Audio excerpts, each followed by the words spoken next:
All right.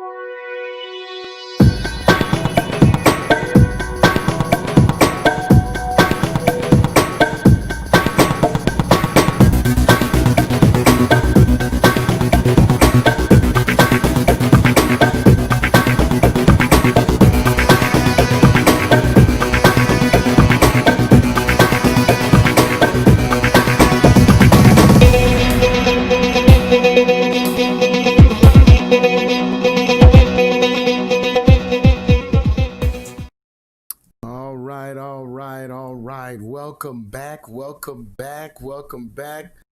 Being with me while we read through the contract with Black America. While we're reading through a contract with Black America, Ice Cube put out there a while back. We hear all this flack being talked about it. We decided to read through it, and guess what? I like it. I decided to share this content with those of you who don't want to read it. You simply go back and look at the other parts.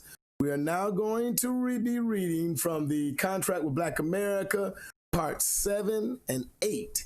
And we'll go ahead and do the Neo Construction also. The economics and education sections of this they get a little bit more detail, so we want to spend some more time with them. Right now, we're just going to do some reading, okay? Again, we're reading the contract, a contract with Black America that was put out. We want this on the agenda. We want this to be a part of the conversation nationally. So let's get right into it with monuments. We'll go ahead and get there right now. And here we are. Monuments and institutions. Eliminate all Confederate statues. Rather than destroy them, they are to be kept by the National Archives, Smithsonian Institute, and/or other analogous state facilities. They are to be used only in displays and exhibits designed to investigate our racist past. This is not sanitizing our past as history exists in books and online. There is no need to display monuments of these types. Just as we allowed the Saddam Hussein statue to be removed, as well as the Berlin Wall, where doors easily could have been inserted. As far as that go, I can't understand why you get to do a Confederate statue no matter who is on it. The Confederacy was against the United States of America and they lost. Why allow them to have a monument? That just don't make sense to me. I mean, I don't understand. They get to fly a flag, one that is contrary to America, the Confederate flag. They lost. They wanted to overthrow our government. And they lost, and they get to fly their flag. Let's keep going now. All uses and displays of Confederate flags on government grounds or on property with public access is illegal. I agree with that. I don't see anything wrong with that. Rename all the streets, schools, and public structures, towns, scholarships, and etc. named after Confederate soldiers or leaders. This is just common sense. Rename them with the names of Black heroes or white abolitionists. Now, what's wrong with that? If we're trying to address this situation, then let's really hit some issues. There go one right there. Get rid of all that mess. Rename it. Memorial built in Washington, D.C. A memorial should be built in Washington, D.C. to victims of police excessive force resulting in death or permanent disability. Should be just like the Vietnam Memorial in that all the names and ages are included in that. Why? Well, it's been a war on us for a long time. Long time. So that's monuments and institutions. That's his situation on that. Now, we're going right on into number 8, Black American responsibility. And again, we don't want to use the word Black American, but that's what it's, relating to people of color. All right. Chronic poverty creates an atmosphere full of negativity, frustration, hopelessness, depression, and alcoholism, drug abuse, crime, and violence. These are some of the conditions that plague the Black community, which is dealing with extreme generational poverty. As we begin to gain social and economic equality, it is our duty to clean up ourselves and our community. This contract is a two-way street. As we gain social and economic equality, we must begin to dissolve any bitterness in our hearts for past wrong. We must become better citizens who are more productive on all levels of American society. We really must step up after we pass the contract with Black America with no more excuse left in the kitty.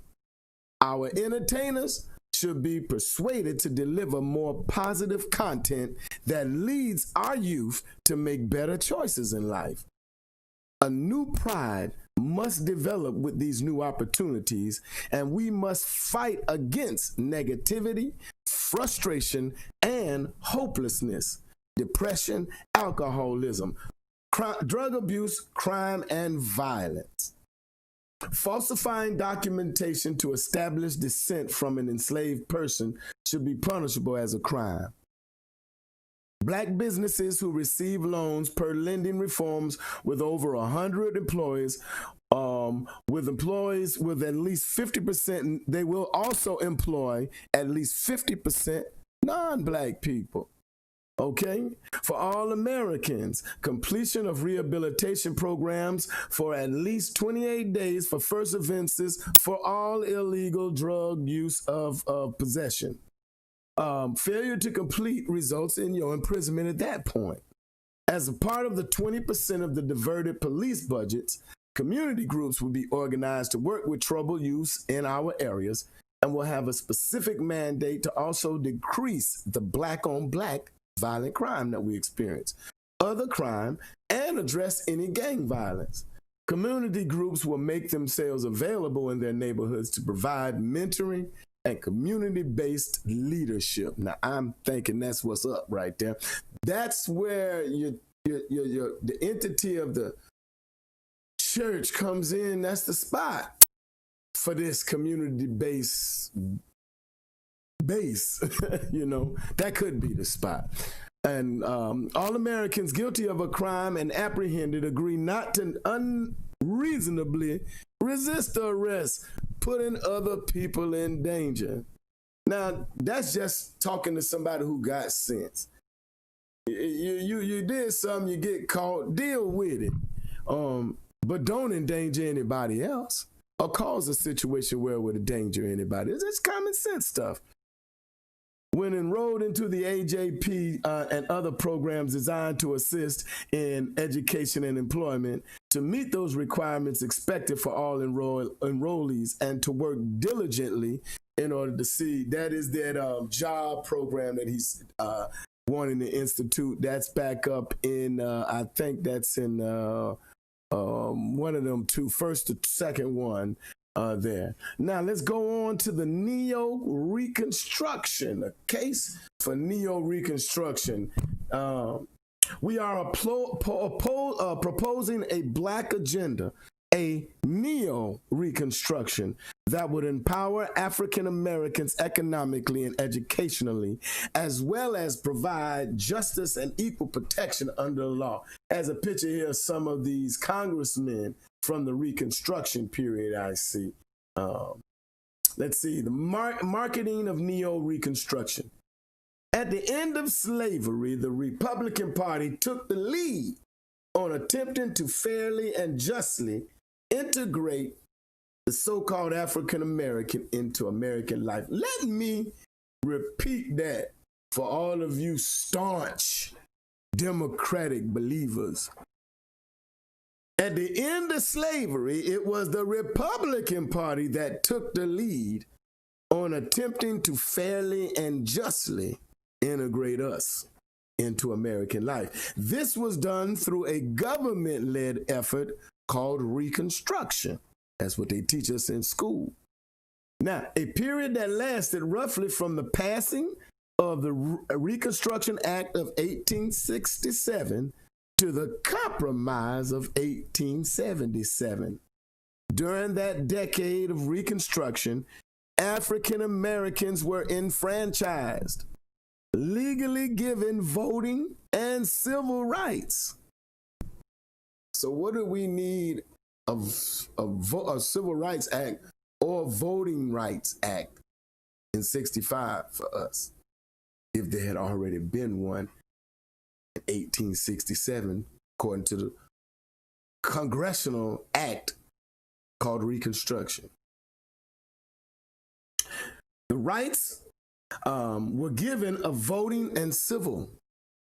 Nearly 2,000 African Americans were elected to public office directly after slavery. And the black representation in the South Carolina state legislature in South Carolina was 59%. In 1876, the Republican presidential candidate Rutherford B. Hayes reached a compromise with the Democratic Party that gave control of the South to the Democrats, ending Reconstruction where we was being treated right and leading to the institution of a Jim Crow era that placed African Americans in a form of de facto slavery for approximately the next 100, and I'm going to say plus years. Had Reconstruction continued, the African American condition and race relation in America would be far beyond what it is today. Recognizing this unfortunately lost opportunity, we proposed a Neo Reconstruction era again, an aggressive initiative that has the purpose of redressing the past wrongs and revitalizing the black community economically, educationally, judicially, and in every other way necessary to ensure that African Americans have full and equal opportunity and status. Now that's a good one within our country. The two key areas to address with Neo Reconstruction, he's saying, is economics and education. So now that's what we'll hit when we come back, because that will wrap it up, because after you deal with that, again, you have the chance to join the fight for a better Black America. Now, I challenge you all to go back and just read this thing, man. Read it. If you was curious about what's going on, do not be one of them people who is forming this grand, staunch, knowledgeable opinion and you ain't even read it. That's just ignorant. Don't do it. Don't be like that, okay? All you believers who want to do the work of the Most High, of God, and want to do right. You live in these communities. We live in this world. We've got to participate. However, the way we participate is what's key.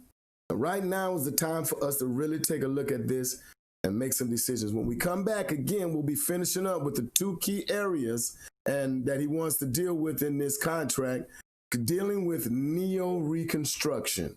Okay?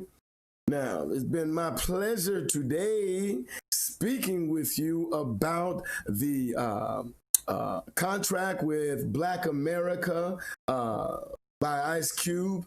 I want to encourage everyone, please, to stay tuned. We'll come back later on today or tomorrow for sure to deal with this case for Neo Reconstruction and deal with the points that he's bringing out with economics and education there, okay? And then I want you to go ahead on and get on that website, a contract with blackamerica.us. That's it. And sign up here and agree so that the Congress in the first 100 days can be talking about these points in here that we want to be addressed with y'all. This is important, okay?